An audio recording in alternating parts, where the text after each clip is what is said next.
what I want to start to really get to grips with is it's not so much the movement. This is just external, it's all physical. What I'm really after is what you do internally with all of this stuff, really. But particularly this exercise is so simple. So we're quite close to the face here. You can just open, and then the elbows go away from you, close, and the hands will sort of do that, but not nearly as much. It's really tiny. Almost try and hide how much you're doing it. The elbows, and then squeeze. And here is what's going on really. When we open, it's like you can almost go push your chest forward, and then when you breathe out, you almost pull your chest right in here and everything in. But this is very physical, and so we want to avoid that because it's too anything as stretchy as that is great, you know, for certain purposes, for stretching out muscles, opening out the body, and also for getting the tendons, the sinews, the blood vessels, the nerve supply, to get everything to expand and contract. It's very useful. But the trouble is, as far as energy goes, it tends to stop it. So if you really pull in here, really pull in your chest, all this goes tight. And I was watching a video the other day of a very well-known teacher, and he was talking about this pulling in here, and he was saying, yeah, really pull in. But I could see his shoulders lifting really big, really upwards there. So it's not really necessary to do that. You don't need to tension will stop energy flowing. So when you do the closing here, this is like the river melts down the front. It's as though the whole front of your body liquefies and just dissolves, and the bones just dissolve. That's a very disgusting image, isn't it? But that's how you should feel this movement, rather than really pull in and therefore force the spine out the back. If you relax in here, the spine will naturally go out at the back slightly. So we're trying to use natural movement to achieve the same thing that we can do with physical forcing, but the physical forcing creates so many problems. So you're up here at about face height. You see my wrist and my shoulder? They're approximately the same height. That's what we're after, wrist and shoulder at the same height. There's this whole, it's the Da Vinci thing, isn't it? Leonardo da Vinci, where the body is measured in units. So from the wrist to the fingers is the same as shoulder height to when your head's level to the bridge of your nose. So if you were to put your finger on here, you probably find that, roughly speaking, your shoulder and your wrist are at the same height. There's loads of these measurements. That's the only one I happen to know, but there are many. And you know, the thing, the Vitruvian Man here, like this, with the circles all around, that's about the measurements a lot, isn't it? As far as I know. Right, so we are here. Yeah, so wrist, shoulder, same height. You're going to breathe in. And you're going to do a little bit of pelvic tilt as you sit down. So let the pelvic tilt and let the elbows feel like they're squeezing forwards and together, a tiny bit. So you breathe in and you breathe out. Now relax your neck. Breathing in and breathing out. And breathing in and out. So once you've got the mechanical movement, which isn't difficult, once you've got that, now on the out breath, work on relaxing your chest. As you stand up and breathe in, notice how the chest expands, but you're not really forcing it there. You're just breathing in. And then really consciously soften. Without pulling in, it will feel a little bit like it is pulling in, which is good, because you're letting it all go.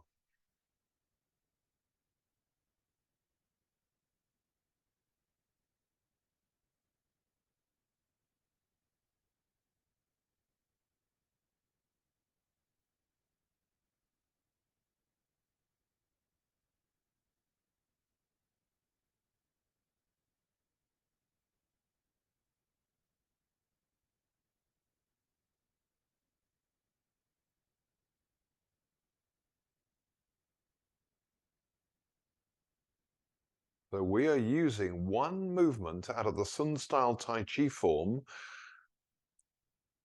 as a Qigong exercise. In effect, that's what we're doing. In reality, you could pick any movement out of any Tai Chi form and use it as a Qigong exercise if you just keep on repeating that same movement. Because you're practicing one particular aspect, in this case, of the movement. And the one we're practicing is the melting of the front of the body, front of your neck. Feel as though the melting starts at the root of your tongue for the moment. So as you breathe out, find the root of the tongue, find the front of the throat.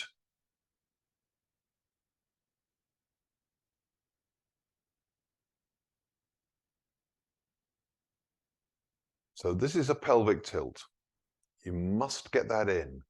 So as you settle down, the small of your back will open, the front of the back round the dantian will roll up. So this is a bit like a woodlouse. You know, you prod a woodlouse gently, it'll roll into a little ball.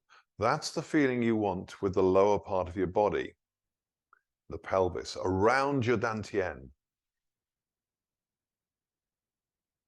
But you also, at the same time, need to release your neck. The woodlouse doesn't only tuck in one end of itself, it tucks the top end in as well. But that does not mean that you try and look down at the floor by stretching your neck.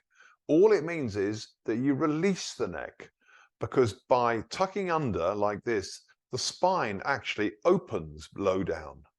And because of the nature of the human body, it has to go somewhere, so it can expand by rotating under. Whereas our neck can expand by lengthening. And it doesn't have to lengthen forwards.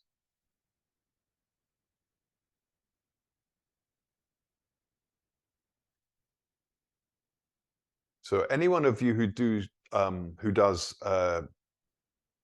Alexander technique, there's an expression in Alexander technique which is called head forwards and upwards. Okay, so that's very confusing expression to my mind. It's true, but it's confusing. So head forwards and upwards implies you're trying to stretch the back of your neck. Okay, so that means you tend to tense the front of the throat, front of the neck to do that. But actually, if you just let go of your shoulders and you release the back of your neck, what happens is your chin will very, very slightly, by releasing the back of the neck, don't do anything with the throat, just release the back of the neck, your chin will very slightly tuck under. But it's a natural reaction, not you forcing it. You don't have to worry about the tucking under bit even. All you do is let the back of your neck, all the muscles between the vertebrae, all the muscles sew the vertebrae together, let's say, because there aren't any actual muscles, as far as I know, between the vertebrae. So release the line of the neck on the back, the line of muscles. And there are quite a few muscles there.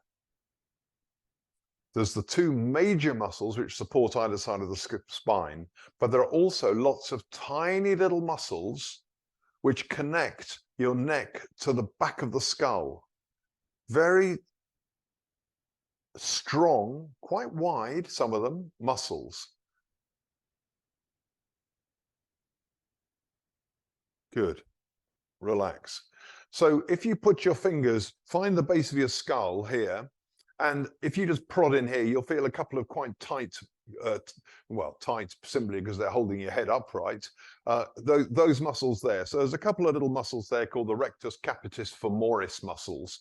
And they are, together with those two and some other ones, they are the ones that when you go to the, it always happens to me in the second act of, if I ever see a ballet, I'm not personally that keen on ballet, but if I ever see it, or an opera, and you get that moment, and usually in the second act for me, where your head goes and drops forward, and I have a brief 5-minute kip. I'm culturally not good, I agree, but it always seems to happen. And it's that moment where those muscles have released and your head just drops. And you go, oh, up, yeah, Hope no one noticed that. And so these muscles here, the rectus capitis femoris, they hold your head erect. Yeah. Yeah, the rectus capitis femoris, they're holding your the head upright in effect. So here, when you release the neck, it's not just these muscles which lead downwards down the spine. It's also these tiny little ones which are just here, those are the ones to try and be conscious of. So as you stand there, even just keep your body upright. We don't need to do the hands, and just release the back of your neck, the long muscles down the length of the neck, and then be very conscious underneath that rim of the bottom rim of the skull, and just soften them.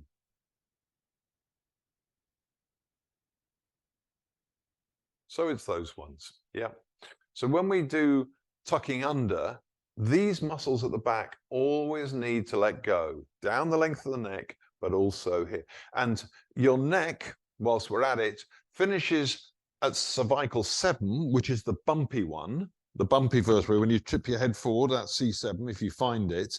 But actually, from a functional point of view, the neck finishes about 2 or possibly even 3 vertebrae lower. So when you turn your head, it doesn't just turn from cervical 7 here. It turns significantly lower as well. And those lower vertebrae will also play a part in the turning of the head. They will be affected. It's not just head turning stops at C7 and that's it. They go lower. The functional turning travels down lower. So when you relax the neck, you can relax down to this height in the body on your back. Yeah, this height even here, and right the way up. And then those little rectus capitis femoris muscles, plus other ones. There are other ones. I've just given you the 2 sort of fairly major ones.